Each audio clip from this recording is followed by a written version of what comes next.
연세대와 고려대 인문계열 편입, 어떤 유형의 학생들이 준비를 하면 좋을지 제 나름대로의 기준을 가지고 한번 추천을 드려볼게요.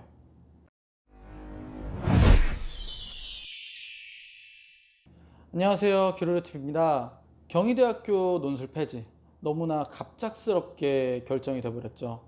사실상 지방대나 인서울 하위권 학생들 중에서 논술로 인서울 편입에 대한 목표를 정말 좀 현실적으로 가질 수 있게 해준 학교가 경희대였었는데요. 토익이랑 논술로만 평가를 하기 때문에 학생분들도 서류나 면접에 대한 부담이 크게 없어서 굉장히 매력적인 전형의 학교였었죠. 근데 폐지. 이제 연세대와 고려대만이 편입 논술을 봅니다. 근데 딱 이 학교 이름에서 오는 이 위압감 때문인 건지 학생분들이 섣불리 준비를 못 하시더라고요. 다들 연고대 편입 논술을 준비하는 건 정말 리스크가 좀 많이 크다고 생각을 하세요.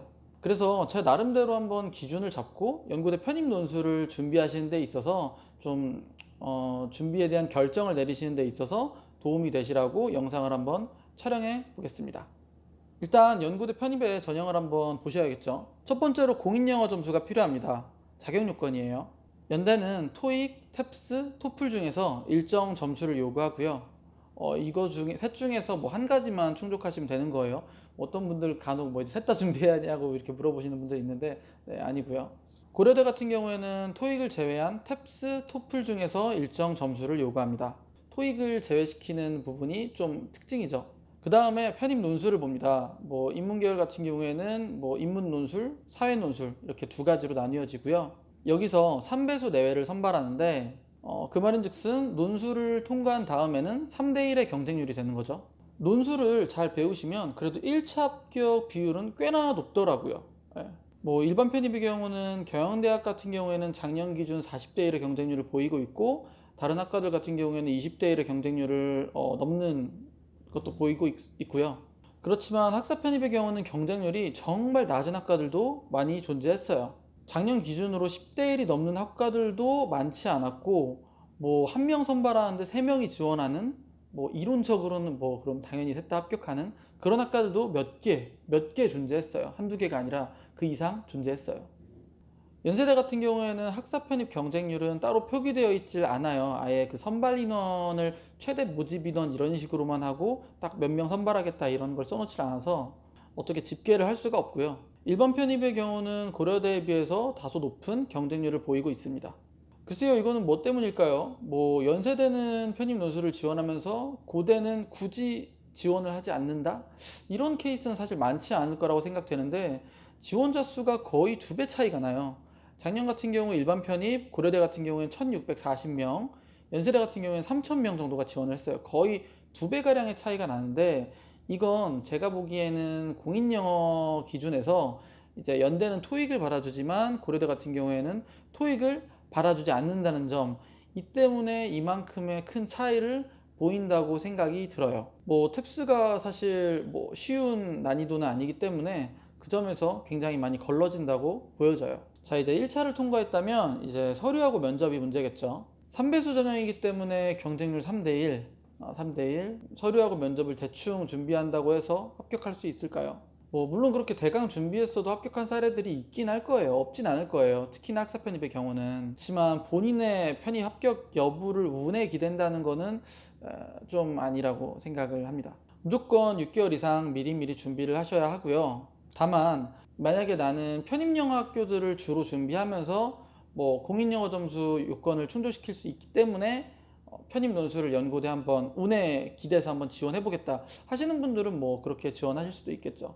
연세대와 고려대 편입학 모집 요강, 그리고 작년도 경쟁률이나 모집 인원 이런 것들을 파악해 본 결과, 그리고 제 학생분들 기준으로 이제 합격을 하는 그런 표본들을 이제 파악을 해본 결과, 일반 편입을 준비하시는 분들보다는 학사 편입을 준비하시는 분들에게 더욱 추천을 드리고 싶습니다. 학사 편입으로 준비하시는 분들 중에서 4년제를 실제로 졸업하고 도전하시는 분들 말고 학점은행제로 학사를 취득하신 분들은 대체로 서류나 면접 때 할 말이 별로 없어요. 그래서 학사 편입 지원자들 대부분이 학점은행제 학위로 도전을 한다는 가정하에 2차에 대한 준비를 철저하게 하시는 분들이 아무래도 일반 편입보다는 그 비율이 되게 낮을 거예요. 무조건 그렇다는 건 아니지만 비중이 적다는 건 확실해요. 그래서 학사 편입 지원자분들 중에서 내가 서류나 면접을 준비할 수 있는 시간이 어느 정도 확보할 수 있는 상황이다 하시는 분들은 기존에 내가 가진 스펙이나 활동 이력들이 많이 없다고 하더라도 충분히 도전해 볼 만한 가치가 있다고 생각됩니다. 스토리텔링만 괜찮게 짜여진다면요. 그리고 생각보다 연세대와 고려대만을 목표로 해서 6개월 이상 완벽하게 올인해서 준비하시는 분들이 거의 없습니다. 영상 초반에 말씀드린 내용처럼 뭔가 이 두 학교에서 오는 위압감 때문인지 학생분들이 스스로의 합격에 대해서 좀 의구심을 가지고 반신반의하면서 준비를 하는 경우가 많지 제대로 올인을 해서 준비하는 경우는 많이 못 봤어요.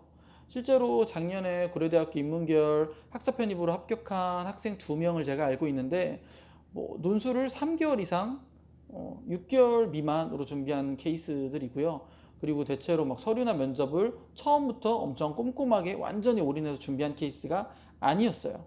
그래서 오히려 완전히 올인해서 연세대와 고려대 편입을 준비한다면 저는 상대적으로 가능성이 되게 높아질 거라고 생각을 합니다. 그러면 한번 정리를 해볼게요. 오늘 제가 이 영상에서 연고대 인문계열 편입 논술 준비를 추천드리는 케이스 3가지.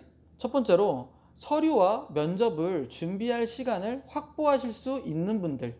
두 번째로 학사 편입 지원자분들.